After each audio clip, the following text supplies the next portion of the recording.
Chapter 15. Di sebelah sungai yang jernih, seorang pria anggun sedang bermain-main dengan seorang wanita menawan berbaju merah. Mereka saling mengejar di sekitar kolam, sambil tertawa sepanjang waktu di tempat yang damai ini. Luo Yunchang hanya merasakan kesedihan saat dia melihat pasangan yang menggoda itu. Tapi demi kebaikan klan, dia menguatkan dirinya dan melangkah maju, saudara Xiaoting. Suasana hati pria itu berubah masam saat dia memelototinya. Luo Yunchang, aku pikir aku membuat diri aku jelas. Mulai sekarang, aku tidak ada hubungannya denganmu lagi. Mataku hanya untuk Yu Fei. Ya, sekarang tersesat. Saudara Xiaoting tidak mencintaimu lagi. Wanita berbaju merah mencibir padanya. Menggigit bibirnya, mata Luo Yunchang berkabut. Pada saat klan Luo dan Cai berhubungan baik, orang tua dari kedua keluarga mengatur pernikahan mereka. Dia dan Cai Xiaoting tumbuh bersama dan bersumpah cinta mereka satu sama lain, untuk tidak pernah meninggalkan yang lain.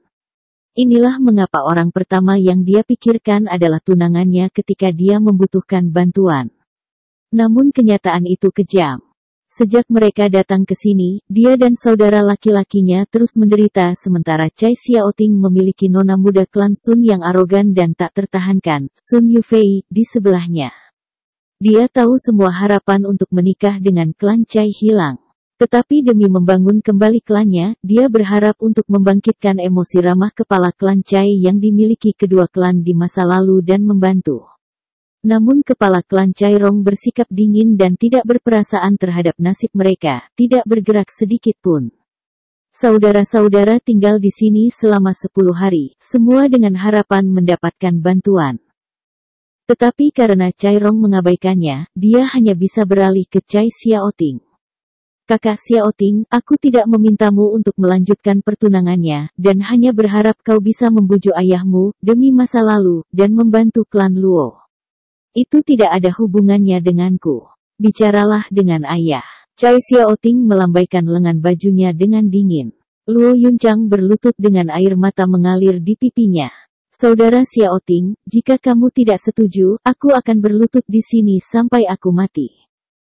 Memandangnya lama, Cai Xiaoting mengerutkan kening dan diganggu oleh keraguan. Tapi kemudian Sun Yufei melompat di antara mereka dan menamparkan Luo Yunchang.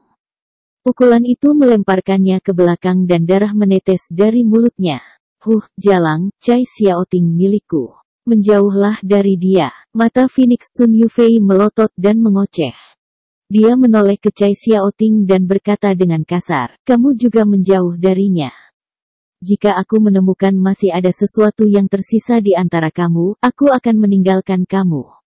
Seolah bangun, dia mengangguk dan bersumpah, Yufei, santai, hatiku milikmu. Gadis-gadis lain adalah kotoran dibandingkan denganmu. Mata Cai Xiaoting menunjukkan perasaannya yang tulus, mengawasinya seperti anak anjing yang disayang. Sun Yufei mengangguk senang, saat wajah Luo Yunchang berubah pucat.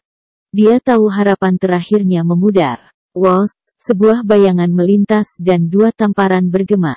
Sun Yufei dan Cai Xiaoting masih bingung tentang apa yang terjadi, ketika sidik jari merah muncul di wajah mereka.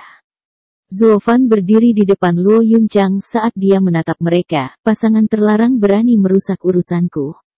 Kamu siapa? Sun Yufei dan Cai Xiaoting terbangun dengan kaget. Mereka jenius dari Windegaze City, ahli ki kondensasi, dan tak tertandingi di generasi mereka. Namun di sini ada Zuo Fan, dengan usia yang sama namun lebih cepat dari mereka. Mereka ditampar sebelum mereka bisa bereaksi. Mungkinkah individu seperti itu ada di dunia ini? Saat adegan itu dimainkan, hanya Kapten Pang dan Luo Yunhai yang datang membantu Luo Yunchang. Melihat sosok kurus di depan, Kapten Pang semakin terkejut. Meskipun dia adalah seorang ahli di lapisan keempat ki kondensasi, sementara Cai Xiaoting berada di tingkat ketiga, satu tingkat di bawahnya, mereka memiliki pendidikan yang berbeda dan jika mereka bentrok, dia bahkan mungkin kalah. Namun jenius arogan seperti itu ditampar oleh Zuo Fan.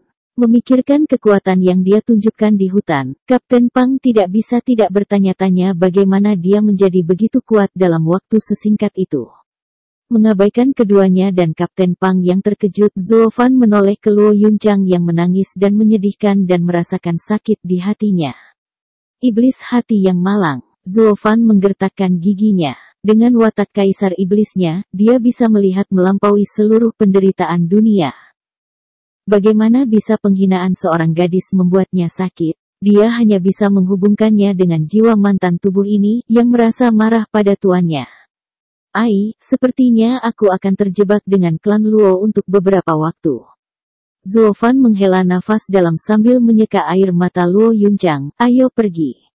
Luo Yunchang mengangguk, tidak ada gunanya tinggal di sini. Dia membawa Luo Yunhai yang pahit dan berjalan dengan bantuan Kapten Pang. Jangan berpikir kamu bisa lari setelah memukul kami. Sun Yufei menjerit saat dia menghalangi jalan mereka. Chai Xiaoting menimpali, Luo Yunchang, kamu pikir ini adalah tempat kamu bisa datang dan pergi sesukamu? Luo Yunchang dipenuhi dengan kesedihan dan mengepalkan tinjunya. Dia menyesal pernah datang ke sini untuk meminta bantuan. Menghadapi pasangan yang sombong ini di rumah mereka, dia hanya bisa menguasai amarahnya. Jika dia sendirian, dia lebih suka melawan mereka untuk kehormatannya, tetapi dia masih memiliki saudara laki-lakinya. Jika dia mati, dia akan terlalu malu untuk bertemu orang tuanya di sungai dunia bawah. Apa yang kamu inginkan? Suara Luo Yunchang bergetar. Sederhana. Berlutut dan bersujud 3 kali. Sun Yufei tersenyum kejam dan menunjuk Zuo Fan, terutama dia. Mengepalkan giginya, mata Kapten Pang menjadi merah, tidak menginginkan apapun selain untuk mengalahkan mereka tanpa alasan. Ini terlalu memalukan. Luo Yunchang ragu-ragu, lalu menutup matanya saat lututnya ditekuk. Berlututlah, kalian semua. Mereka semua bisa mendengar suara sedihnya yang samar. Sun Yufei menjulurkan dagunya dengan arogan dan tersenyum bangga. Bam! Sebelum mereka berlutut, Sun Yufei dan Chai Xiaoting berinisiatif untuk berlutut terlebih dahulu sambil menangis. Daripada mengatakan mereka berlutut, lebih baik mengatakan bahwa lutut mereka terfokus pada trotoar.